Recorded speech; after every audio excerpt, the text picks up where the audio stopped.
അസ്സലാമു അലൈക്കും വറഹ്മത്തുള്ളാഹി വബറകാതുഹു. അൽഹംദുലില്ലാഹി വസ്സലാത്തു വസ്സലാമു അലാ റസൂലില്ലാഹ് വഅലാ ആലിഹി വസഹ്ബിഹി അൽ ഫായിസീന ബിറിളല്ലാഹി അമ്മാ ബഅദ്. സഹോദരങ്ങളെ, സി.എച്ച്. മുസ്തഫ മുഹദ്ദിസുകളെ സംബന്ധിച്ചുള്ള അയാളുടെ വിമർശനത്തിൽ ഉന്നയിക്കുന്നൊരു കാര്യം, മുഹദ്ദിസുകൾ ഹദീസിൻ്റെ സിഹത്തും ളഅഫും തീരുമാനിക്കാൻ സ്വയം നിബന്ധനകൾ ഉണ്ടാക്കുകയായിരുന്നു. അവർക്ക് ആരാണ് അതിന് അധികാരം നൽകിയത്? ഇങ്ങനൊരു രീതി ലോകത്തെവിടെയെങ്കിലും ഉണ്ടോ? ഒരാൾക്ക് PhD ചെയ്യണമെങ്കിൽ അതിന് പോലും ചില ക്രൈറ്റീരിയകളുണ്ട്. ആദ്യം വിഷയം തിരഞ്ഞെടുക്കണം, എന്നിട്ട് റഫറൻസ് തീരുമാനിക്കണം, അതിൻ്റെ ലിസ്റ്റ് കൊടുക്കണം. ഇതിങ്ങനെയുള്ളൊരു ക്രൈറ്റീരിയയും ഹദീസ് ശേഖരണവുമായി ബന്ധപ്പെട്ട് മുഹദ്ദിസുകൾ കൈക്കൊണ്ടിട്ടുണ്ടായിരുന്നില്ല. അവർ സ്വയം അതുണ്ടാക്കിയെടുക്കുകയാണ് ചെയ്തിട്ടുള്ളത് എന്നാണ് മുസ്തഫയുടെ വളരെ പഠിച്ചറിഞ്ഞുകൊണ്ടുള്ള ആഴത്തിലുള്ള പഠനത്തിൻ്റെ അടിസ്ഥാനത്തിലുള്ള അദ്ദേഹത്തിൻ്റെ പരാമർശം. അദ്ദേഹത്തിൻ്റെ ഈ വലിയ വിവരത്തെ നമ്മൾക്ക് പരിശോധിക്കാൻ ശ്രമിക്കാവുന്നതാണ്. ലോകത്ത് ആരാണ് അല്ലെങ്കിൽ എപ്പോഴാണ് ആദ്യമായി PhD സമ്പാദിച്ചിട്ടുള്ളത്? ഇത് പരിശോധിച്ചാൽ കാണാവുന്നൊരു സംഗതി, ലോകത്ത് ആദ്യമായി PhD ലഭിച്ചിട്ടുള്ള ആൾ ജർമ്മൻ സ്കോളറാണ്. The first person to receive a PhD was Karl von Gabrel, a German scholar, in 1652 from the university of Basel എന്നാണ് ഇത് പറയുന്നത്. ബാസൽ യൂണിവേഴ്സിറ്റിയിൽ നിന്ന് 1652 ജർമ്മൻ സ്കോളറായിരുന്ന കാൾ വോൺ ഗബ്ലർ എന്ന ആളാണ് ലോകത്തിലെ ആദ്യത്തെ PhD ഹോൾഡർ എന്നാണ്. അതിനുശേഷം അപ്പോൾ 1652 എന്ന് പറയുന്നത് 17-ാം നൂറ്റാണ്ടിൻ്റെ അവസാന പാതിയിലാണ്. അന്നാണ് ആദ്യമായിട്ട് ഒരു PhD ഡിഗ്രി ഒരാൾക്ക് ലഭിക്കുന്നത്. എന്നാൽ ആധുനിക PhD അത് ആദ്യമായിട്ട് കിട്ടിയിട്ടുള്ളത് ആർക്കാണ്? അത് പരിശോധിച്ചാൽ കാണാവുന്നൊരു സംഗതി, അതിനെപ്പറ്റി പറയുന്നത് അത് കാൾ മാർക്സിനാണ് ലഭിച്ചിട്ടുള്ളത്. കാൾ മാർക്സ് ആരാണെന്ന് നമുക്കറിയാം. The first modern PhD as we understand it today was awarded to the German philosopher Karl Marx in 1841 by the University of Jena എന്നാണ് പറഞ്ഞത്. ജർമ്മനിയിലെ തന്നെ ഒരു യൂണിവേഴ്സിറ്റിയാണ്. അതിലൂടെ 1841 ആധുനിക അല്ലെങ്കിൽ മോഡേൺ PhD നൽകപ്പെട്ടിട്ടുള്ളത് കാൾ മാർക്സിനാണ് 1841.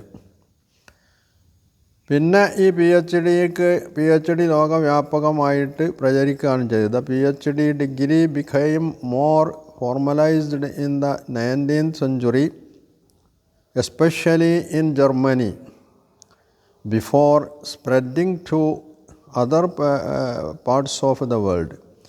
ലോകത്തിൻ്റെ മറ്റു ഭാഗങ്ങളിലേക്ക് വ്യാപിക്കുന്നതിന് മുമ്പ് 19-ാം നൂറ്റാണ്ടിലാണ് പിന്നീട് ഇതിൻ്റെ രൂപകൽപ്പനകളൊക്കെ നിർണ്ണയിക്കപ്പെടുന്നതെന്നാണ്.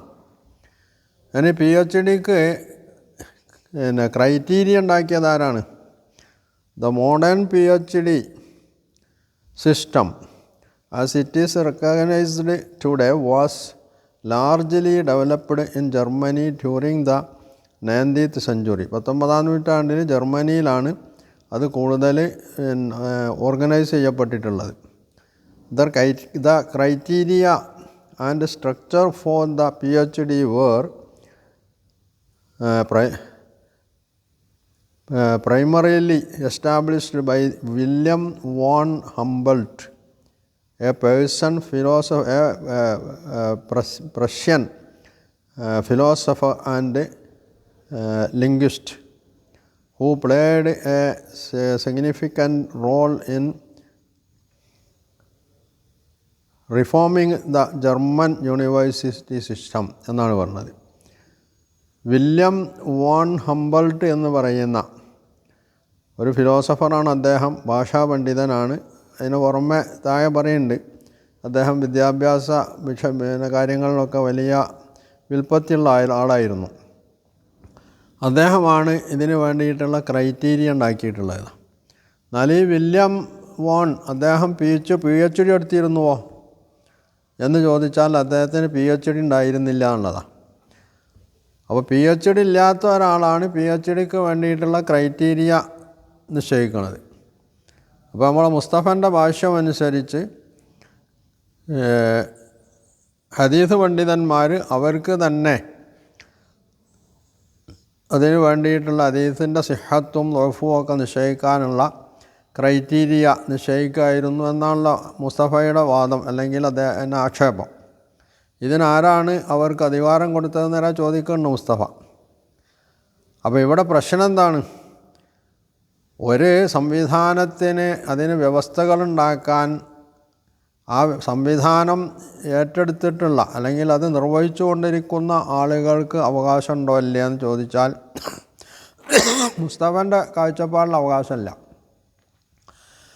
പക്ഷേ ഇവിടെ ആ സംവിധാനത്തിൻ്റെ ഭാഗമായിട്ടില്ലാത്ത എന്ന് പറഞ്ഞാൽ അങ്ങനെ ഒരു ഡിഗ്രി പോലും ഇല്ലാത്ത ഒരാളാണ് ഇവിടെ ആദ്യമായിട്ട് ലോകത്ത് PhDക്ക് ക്രൈറ്റീരിയ ഉണ്ടാക്കണമെന്നുള്ള.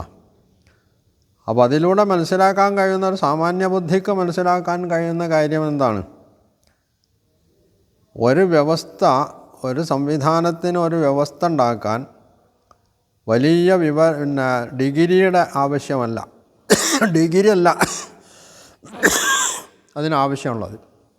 മറിച്ച് അതിന് അയാൾക്ക് വൈജ്ഞാനികമായിട്ടുള്ള യോഗ്യത ഉണ്ടോ എന്നുള്ള.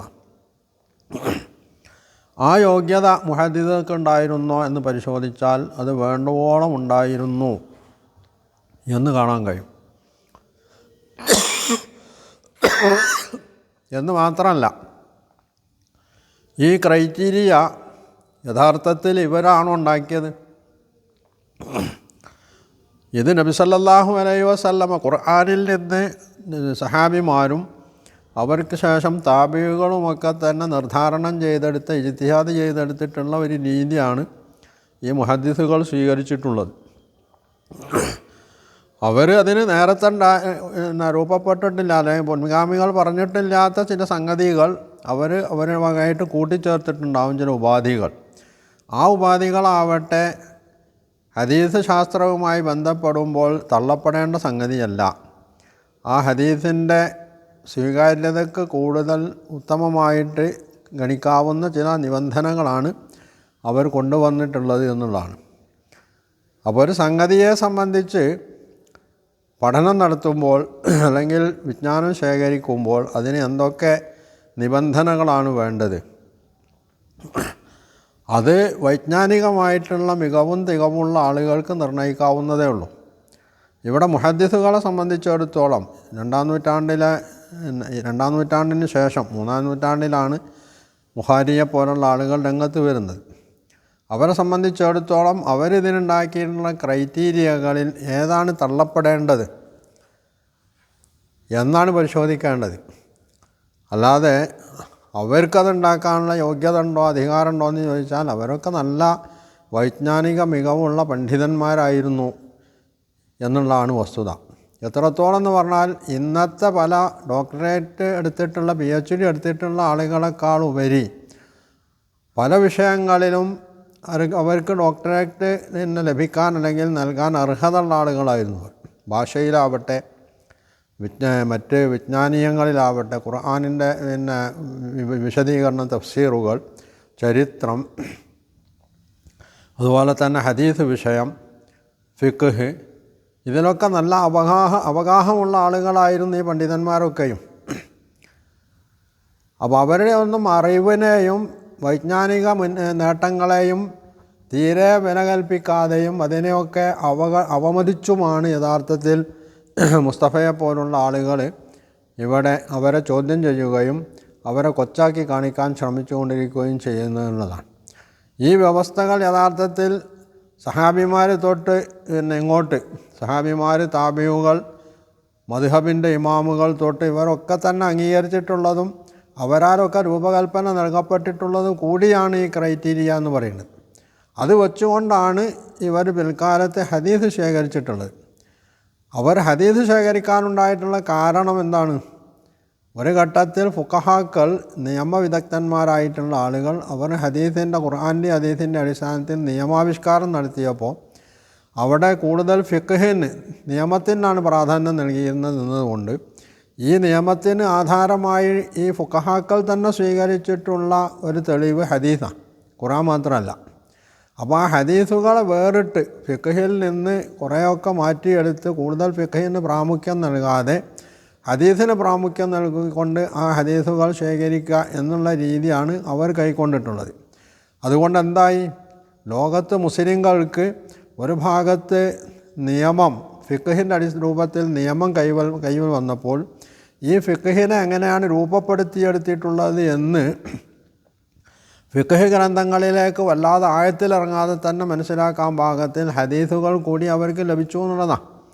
അപ്പോൾ ഈ വിജ്ഞാനത്തിൻ്റെ ഈ മേഖലകളെ കൂട്ടിയോജിപ്പിച്ചുകൊണ്ട് മുന്നോട്ട് പോവുകയും അത് സ്വീകരിച്ചുകൊണ്ട് ഇസ്ലാമിക ലോകത്തെ മുന്നോട്ട് നയിക്കുകയുമാണ് ലോക ഇസ്ലാമിക സമൂഹം എല്ലാ കാലത്തും ചെയ്തിട്ടുള്ളത്. അതുകൊണ്ടാണ് ഖുർആനിന് ശേഷം സുന്നത്ത്, നബി സല്ലല്ലാഹു അലൈഹി വസല്ലമയുടെ സുന്നത്തിനെ, ആ സുന്നത്ത് വിവരിക്കുന്ന ഹദീസിനെ മുസ്ലിം സമൂഹം ഇസ്ലാമിൻ്റെ രണ്ടാമത്തെ പ്രമാണമായി അംഗീകരിച്ചിട്ടുള്ളത്. ഇത് ഉൾക്കൊള്ളാൻ കഴിയാത്ത, അല്ലെങ്കിൽ ഇതിൽ വേവലാതിപ്പെടുന്ന, ഇത് നിലനിന്നാൽ ഇസ്ലാം തകർന്നു കാണാൻ സാധ്യമാവുകയില്ല, അത് ഇസ്ലാം ഇവിടെ പുഷ്കലമായിട്ട് നിലനിൽക്കുകയുള്ളൂ എന്ന് കാണുന്നത് കൊണ്ടാണ് ഇത്തരം ആളുകൾ ഹദീസിന് എതിരിൽ തിരിയുന്നതും മുഹദ്ദിസുകളെ കൊച്ചാക്കി കാണിക്കാൻ, അവരെ അവഹേളിക്കാനൊക്കെ ശ്രമിച്ചുകൊണ്ടിരിക്കുന്നത്. അപ്പോൾ ഇവരുടെ ഉദ്ദേശശുദ്ധി യഥാർത്ഥത്തിൽ എന്താണ് അവർ ഉദ്ദേശിക്കുന്നത് എന്നുള്ളത് ഇതിലൂടെ നമ്മൾക്ക് മനസ്സിലാക്കിയെടുക്കാൻ കഴിയുമെന്നുള്ളതാണ്. അപ്പോൾ ഈ രംഗത്ത് യഥാർത്ഥത്തിൽ മുസ്ലിം സമൂഹത്തിന് യാതൊരു വേവലാതിയുമില്ല, അല്ലെങ്കിൽ അവർക്ക് ഇതിൽ ഒരു സംശയവുമില്ല. അവർ ആ സംഗതി പൂർണ്ണമായിട്ട് ഉൾക്കൊള്ളുന്നു. ഇസ്ലാമിനെ ഉൾക്കൊള്ളാൻ സന്നദ്ധരല്ലാത്ത, ഇസ്ലാം തകർന്നു കാണാൻ ആഗ്രഹിക്കുന്ന ആളുകൾ മാത്രമാണ് ഹദീസിൻ്റെ കാര്യത്തിൽ ഇത്തരത്തിലുള്ള വേവലാതിയായിട്ട് നടക്കുന്നതും ഹദീസ് പണ്ഡിതന്മാരെ കരിവാരി തേക്കാൻ ശ്രമിച്ചുകൊണ്ടിരിക്കുന്നു. അതിൽ ഒരു വ്യക്തിയാണ് മുസ്തഫ എന്ന് മാത്രമേ ഉള്ളൂ. ഇതാണ് ഇതുമായി ബന്ധപ്പെട്ട് നാം മനസ്സിലാക്കേണ്ടത്.